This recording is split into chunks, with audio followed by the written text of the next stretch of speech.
Supatipanno bhagavato sawaka sangho sanghang namami. Namo Sanghang. Baik, silakan duduk bersila.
Sanghang saranam gacchami.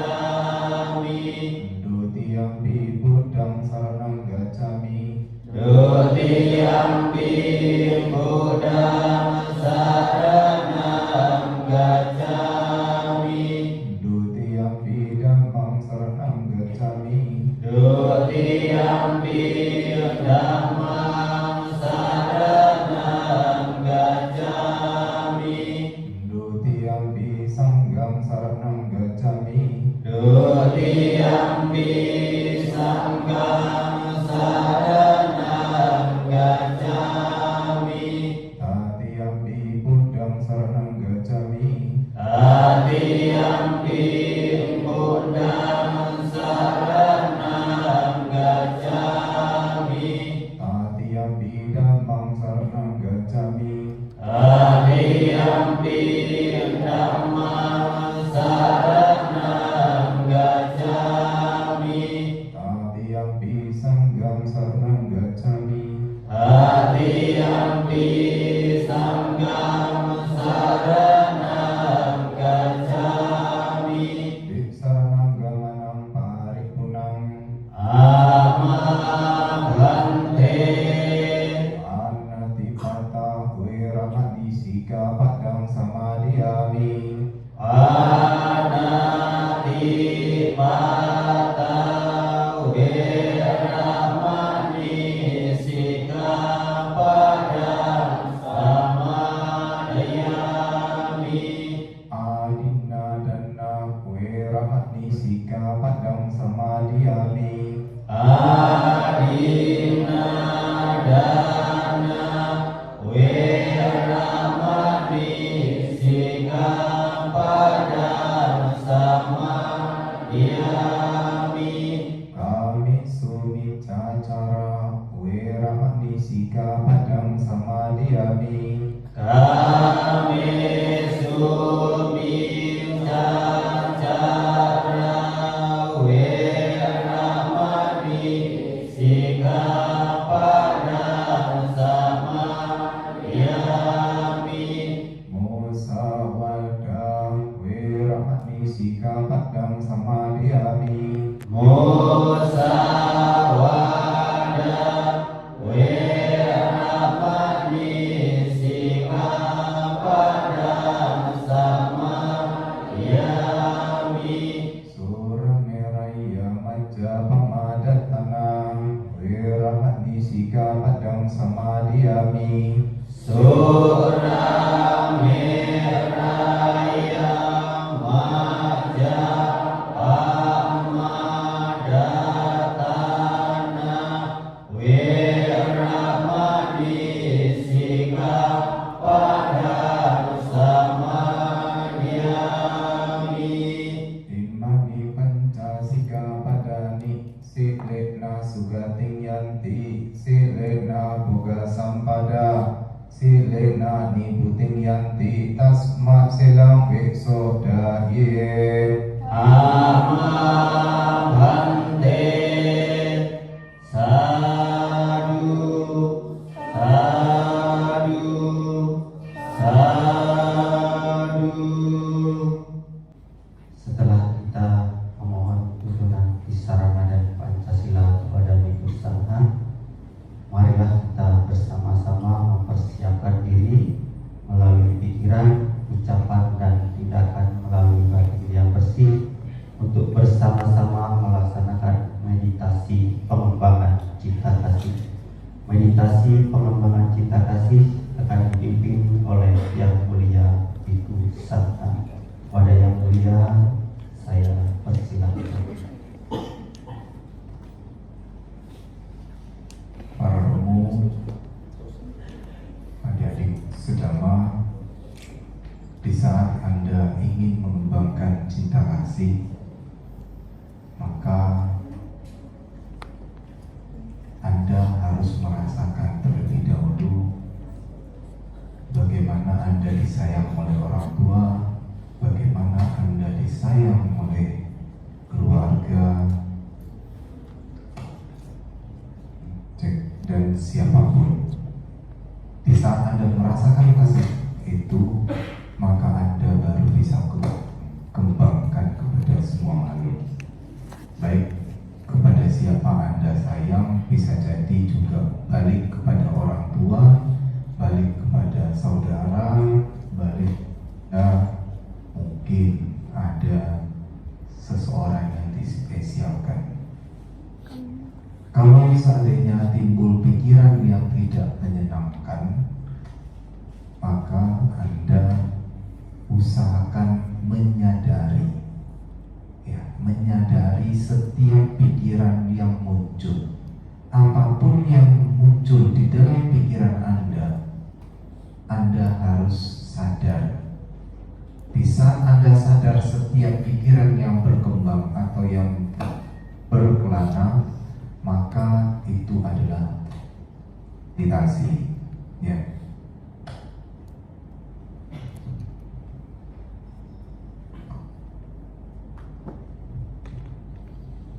Ya, sekali lagi, kalau pikiran Anda berkelana atau tidak konsen dengan satu objek cinta kasih, Anda harus sadari pikiran Anda. Jangan mengatakan bahwa pikiran saya tidak bisa tenang, pikiran saya tidak bisa fokus. Tapi kalau Anda menyadari setiap gerakan pikiran Anda, maka itu juga dikatakan meditasi. Ya, oke, kita siapkan diri Anda, sadari di sekeliling Anda siapa yang duduk di depan Anda, di kiri kanan Anda, dan Anda sadari juga bahwa Anda berhadapan juga di depan Anda itu ada ruang Buddha. Kalau seandainya pikiran perasaan Anda muncul ketakutan, maka tidak perlu terlalu takut karena kita dalam kondisi yang ramai. Ya, apapun yang ada Anda sadari, baik pikiran perasaan Anda muncul. Oke, siapkan, rilekskan tubuh Anda, duduk dengan santai, usahakan punggung Anda tegak lurus. Setelah Anda menyadari, Anda mulai memejamkan mata. Ya, meditasi dimulai.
orang tua, ayah dan ibu.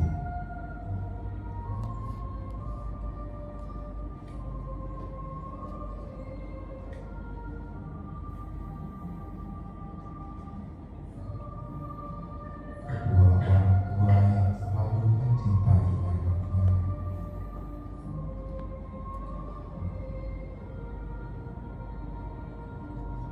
Dengan perasaan cinta kasih dan kasih sayang yang telah diberikan kepada anak-anaknya, dengan cara dididik, diasuh, dijaga kesehatan hingga dewasa.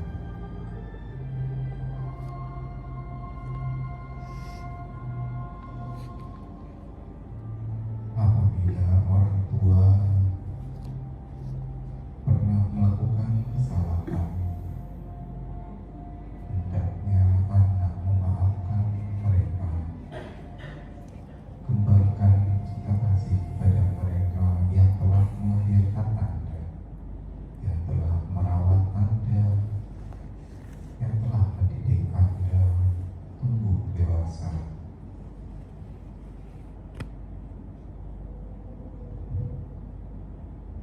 Rasakan di dalam batin Anda sifat cinta kasih dan kasih sayang yang Anda miliki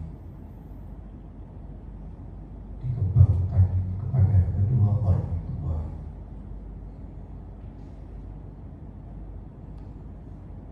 Apabila orang tua telah tiada, kembangkan kepada mereka.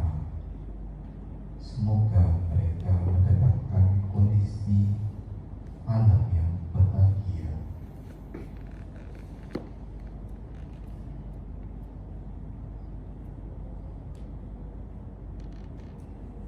Sekecil apapun kebajikan yang telah dilakukan kedua orang tua, semoga segera berbuah. Semoga kedua orang tua menerima kebahagiaan pada kehidupan ini hingga kehidupan selanjutnya.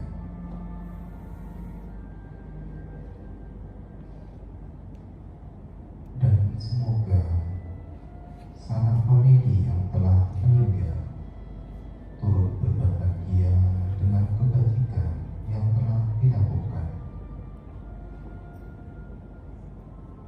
Semoga semua makhluk, baik yang terlihat maupun tidak terlihat, baik yang jauh maupun yang dekat, baik yang besar maupun yang kecil, semua mendapatkan kebahagiaan yang sama sesuai dengan karma baik yang telah dilakukan semasa hidup.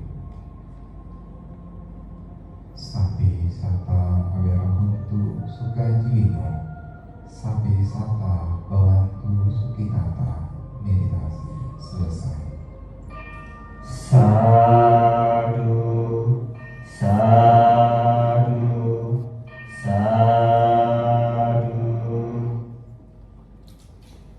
Sore hari ini diharap dapat tidak menolak bersama-sama melakukan suatu rangka yang dikebajikan atau puncak bakti setiap seminggu sekali. Hari ini adalah bagi saya istimewa karena baru pertama kali selama saya tinggal di sini untuk pembinaan bertemu dengan orang sebanyak ini. Karena biasanya paling banyak 20 orang di saat ini adalah hari pertama saya melihat begitu banyak orang di depan saya ini. Pertama saya agak agak bahagia. Demikianlah, tapi saya pun bahagia sekali bisa bertemu berkumpul bersama Anda sekalian. Di sini saya tidak bermaksud untuk menggurui ibu bapak saudara-saudari.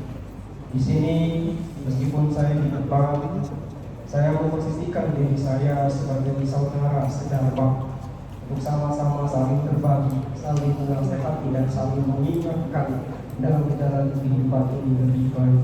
Ibu bapak saudara-saudari, perkenankan sama Mira untuk menyampaikan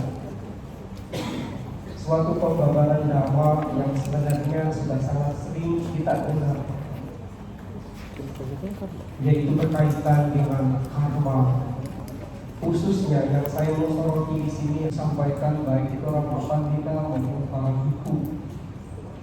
Sama-sama terteliti dengan pernyataan-pernyataan atau argumen, bahkan sebelum spekulasi, asumsi yang keluar dari pernyataan umat Buddha sendiri berkaitan dengan konsep karma dalam agama Buddha. Salah satunya menganggap bahwa karma itu takdir. Kita akan membahas apa sih takdir dari sudut pandang agama Buddha. Apakah karma itu takdir Tuhan? Lalu bagaimana Buddha dapat memandang kehendak bebas dan bagian yang tidak terpisahkan dalam kehidupan kita dan setiap perbuatan khususnya.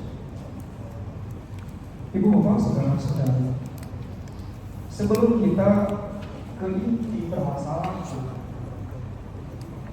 kita harus tahu dulu istilah karma sebagai umat Buddha harus memahami. Karena terkadang para biku secara langsung mengatakan bahwa karma adalah perbuatan. Tapi apakah Buddha demikian berkata? Jawabannya tidak. Ada sebagai umat Buddha harus memahami karma dari istilah sudut pandang Buddha dan dari istilah secara literal. Literal secara umum berdasarkan Pali Sanskrit Dictionary, itu kamus bahasa Sanskerta dan bahasa Pali, disebutkan bahwa secara istilah di dalam bahasa Pali itu menggunakan istilah karma. Di dalam bahasa Sanskrit atau bahasa Sanskerta, karma atau karma. Di dalam bahasa Prakrit itu disebut kama, hampir mirip dengan bahasa Pali. Berasal dari kata, akar kata kri yang berarti aksi atau perbuatan. Ini secara literal. Anda harus bisa membedakan nanti apa sebenarnya pandangan Buddha terhadap karma itu. Apakah cukup karma itu perbuatan semata? Seperti itu.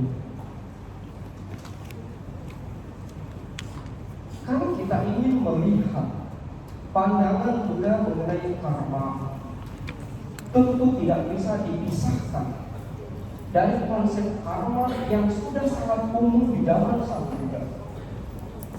Jadi konsep karma itu bukan hanya diakui oleh umat Buddha, oleh Sang Buddha.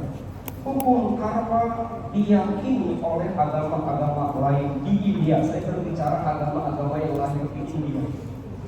Ya, perlu diingat agama-agama yang lahir di India di zaman Sang Buddha.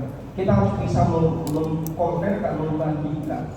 Karena justru pernyataan-pernyataan umat Buddha ini lebih banyak cenderung manusia. Jadi bagi mereka, menurut mereka, kita ingin diberi tugas oleh Tuhan. Untuk apa? Menjalankan perintahnya dan menjauhi segala larangannya. Ini konsep Tuhan Upanishad sudah ada. Jadi Anda dilahirkan, tercipta ke dunia ini menurut pandangan mereka semata-mata hanya untuk melaksanakan tugas dari Tuhan. Itu melaksanakan dharma kewajiban. Dan jangan tanya uangnya. Kalau tugas diberikan oleh Tuhan, oleh Yang Maha Kuasa, maka jangan tanya uang. Ini menurut konsep mereka. Ya. Jika tugas, kewajiban diberikan Tuhan adalah dharma itu diberikan oleh Tuhan, maka pahala atau akibat dari perbuatan karma itu adalah anugerah. Jadi singkat kata, Tuhan mentakdirkan karma Anda. Tuhan mentakdirkan segala bentuk kehidupan dan sekaligus penderitaan Anda. Penderitaan Anda adalah anugerah dari Tuhan. Jadi dengan kata lain, sebaik-baiknya Anda, selama hidup Anda berbuat baik, tapi kalau Tuhan berkehendak lain, misalkan Anda susah, itu sudah kehendak Yang Maha Kuasa. Anda dengar pernyataan seperti itu? Ini konsep Upanishad. Sehingga sangat jelas dikatakan di dalam Seretas Batara Upah Misa, saya mengutip dari salah satu Upah Misa, sangat jelas dikatakan, Yang Maha Tunggal tersembunyi dalam semua makhluk, meresapi segala yang sang atma dari semua makhluk, yang mentakdirkan semua perbuatan. Ini sudah jelas, Tuhan mentakdirkan semua perbuatan umat manusia. Ditambah dilengkapi dengan pernyataan di dalam bacaan kita melihat juga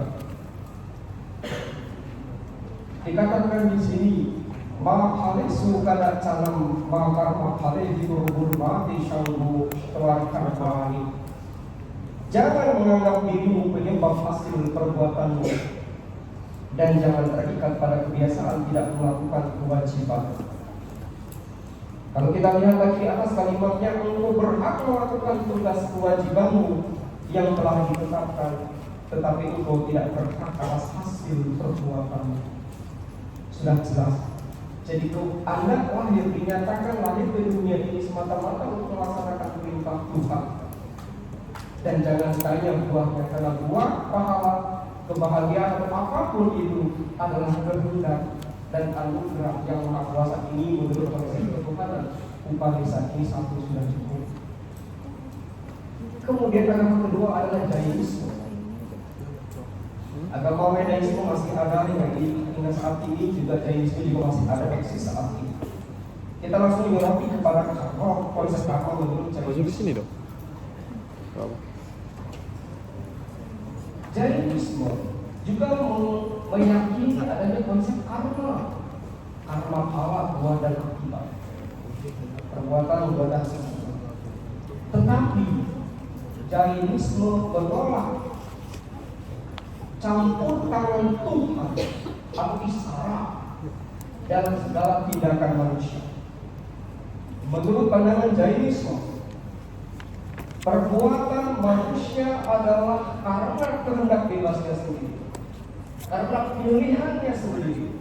Dia mau jahat mau baik, kehendaknya sendiri. Tetapi apa yang terjadi dalam kehidupannya semata-mata hasil dari karma lampau dan lampau. Anda menderita, Anda bahagia saat ini, menurut mereka itu adalah takdir karma Anda di masa lalu. Jadi karma adalah penyebab utama sekaligus sumber utama. Jadi sumber utama itu bukan Tuhan, tapi sumber utamanya adalah itu. Sesungguhnya hidup ini adalah nirwana itu sendiri. Kalau Anda sudah mati, selesai urusan Anda. Jadi apa yang mereka lakukan selama hidup? Bersenang-senang dalam hidup ini. Segala perbuatan hanyalah kebetulan semata, termasuk buah penderitaan dan kebahagiaan itu adalah kebetulan semata. Ini materialis. Oke. Di sini dikuatkan oleh pandangan mereka di dalam Sarwa Darsana Sanggaha, itu dari kitab Sarwa Darsana Sanggaha dikatakan bahwa tidak ada surga, tidak pula pencapaian kebebasan. Tidak ada atma yang membara menuju dunia lain. Perbuatan dan ritus-ritus keagamaan yang berkaitan dengan warga kasta dan seterusnya tidak membuahkan suatu pahala apapun. Jadi bagi mereka perbuatan kebajikan apapun yang Anda lakukan tidak akan ada pengaruh dia setelah kematian. Jadi karma itu bagi mereka sesuatu yang omong kosong. Menolak entitas Tuhan, menolak sesuatu peran dari Tuhan, dan menolak kebebasan pribadi. Di semua semata-mata hanya kebetulan semata. Kemudian dikuatkan juga di dalam salah satu sutra di dalam Jaina. Tiada kebajikan, tiada pula kemuliaan, tiada dunia lain pada saat hancurnya tubuh sang jiwa menuju kelenyapan. Ini jelas. Apa yang dianggap oleh para materialis, hidup ini adalah surga, hidup ini adalah nirwana itu sendiri. Jadi jangan sia-siakan menurut pandangan mereka, jangan sia-siakan hidup Anda hanya untuk beribadah, tetapi justru bersenang-senang, karena hidup hanya satu kali. dan perbuatan itu tidak ada buah akibat. Sekira sudah cukup. Lalu bagaimana pandangan Buddha terhadap karma? Yang pertama adalah Sang Buddha menolak kedua pandangan eksistensi, khususnya konsep keabadian ini diwakili oleh konsep Upanishad yang tadi sudah saya sampaikan. Segala sesuatu adalah kehendak Tuhan, segala sesuatu adalah anugerah Tuhan. Sang Buddha adalah keabadian mengenai rahmat Tuhan jiwa. Pokoknya apa-apa itu Tuhan. Sang Buddha tolak. Saya tidak mengatakan Buddha tidak percaya Tuhan, bukan. Buddha hanya menolak segala sesuatu ditakdirkan Tuhan itu Buddha yang Buddha tolak. Tetapi mengenai apakah Buddha percaya kepada Tuhan, ini masih tanda tanya besar hingga saat ini. Yang Buddha tolak bukan Tuhan sang sumber, bukan. Tetapi yang beliau tolak adalah jika segala sesuatu ditakdirkan Tuhan, Tuhan macam apa yang melakukannya? Kalau semuanya berasal dari Tuhan, Anda miskin terus umur hidup miskin, ditentukan oleh Tuhan macam apa Anda? Tuhan macam apa seperti itu? Katanya belas kasih dan sebagainya. Kenapa menentukan manusia? Kalau memang Tuhan menciptakan makhluk, kenapa ditakdirkan seperti itu? Jadi ditanya oleh sang Tuhan, kalau memang Tuhan mentakdirkan seperti itu, Tuhan jadi apa, model apa yang menentukan seorang menderita? Jadi yang ditolak adalah keabadiannya mengenai jiwa serta segala sesuatu adalah Tuhan. Kemudian menolak ketiadaan mengenai buah akibat. Jadi sang Buddha itu menolak segala sesuatu dari entitas Tuhan. Yang kedua menolak ketiadaan tentang buah pahala yang diwakili oleh apa tadi? Materialis.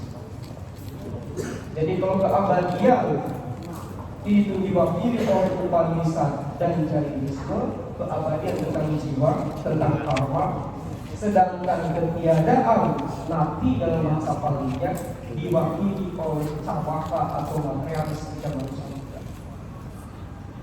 Ya, jadi harus dipahami ketiadaan di sini adalah ketiadaan mengenai buah pahala, buah akibat dari suatu perbuatan. Seperti disebutkan di dalam Kacana Botang Sutta Samyutta Nikaya, Buddha berkata, "Sabang api di Kacana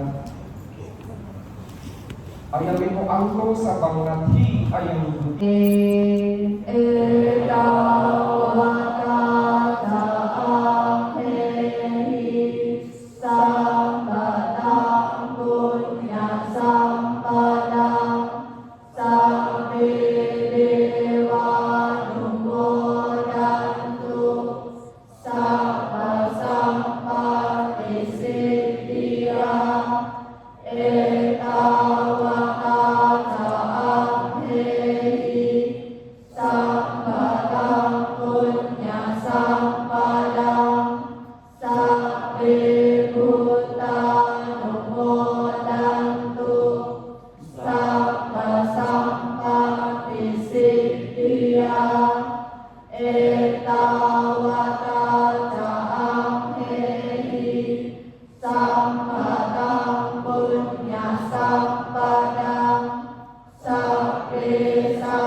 Kita hontunya kayo Tidang konya tinang hotu Sukita hontunya tayo Idang konya tinang hotu Sukita hontunya tayo Dewa satu kalena Sasa sampati hotuja Pito bhawatu lokoja Raja bhawatu dhammiko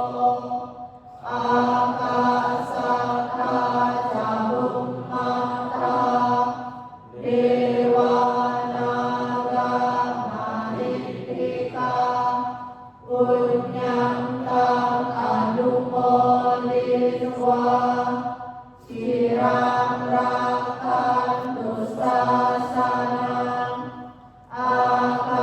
Akasana jabummata Dewa naga mahittika Punyantang anumoliswa Cirang rakan tulisanang Akasana jabummata Dewa naga mahittika Punyantang anumoliswa Imang rakan tuwatugang Akasana jabummata Dewa naga mahittika Punyantang anumoliswa Cirang rakan tudayake Akasana jabummata Dewa naga mahittika Punyantang anumoliswa Cirang rakan Tuhan Hari. Marilah kita bersama-sama membacakan pelimpahan jasa. Semoga para dewa turut bersukacita atas timbunan kebajikan yang telah kami capai dan timbun sebanyak ini demi keberuntungan dan keberhasilan. Semoga para makhluk halus turut bersukacita atas timbunan kebajikan yang telah kami capai dan timbun sebanyak ini demi keberuntungan dan keberhasilan. Semoga semua makhluk hidup turut bersukacita atas timbunan kebajikan yang telah kami capai dan timbun sebanyak ini demi keberuntungan dan keberhasilan. Para dewa yang bersemayam di angkasa dan di bumi, juga para naga, mereka yang perkasa, setelah turut bersukacita atas jasa ini, semoga memelihara ketentraman dunia. Para dewa yang bersemayam di angkasa dan di bumi, juga para naga, mereka yang perkasa, setelah turut bersukacita atas jasa ini, semoga melindungi negeri Indonesia ini. Semoga dengan jasa ini melimpah pada sanak keluarga. Semoga sanak keluarga berbahagia. Semoga dengan jasa ini melimpah pada sanak keluarga. Semoga sanak keluarga berbahagia. Semoga dengan jasa ini melimpah pada sanak keluarga.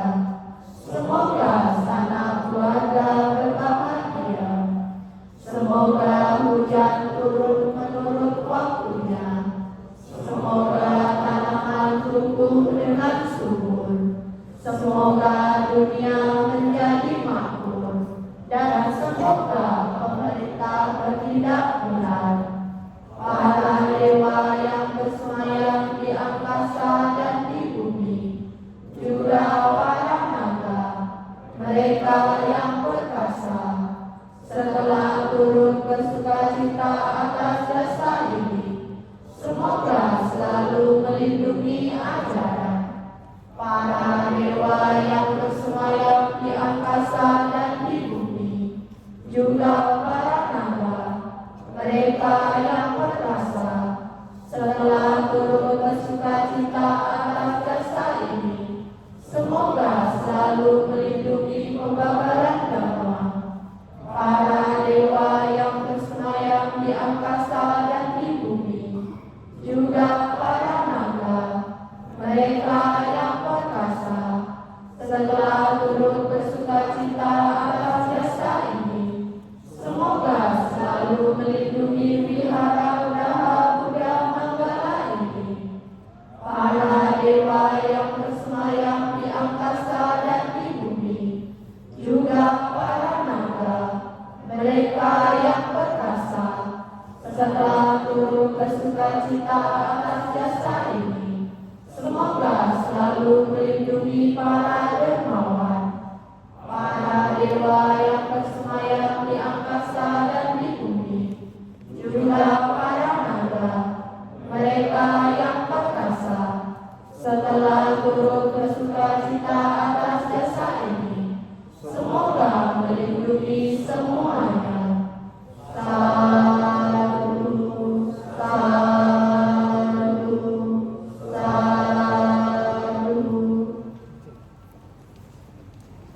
Selanjutnya,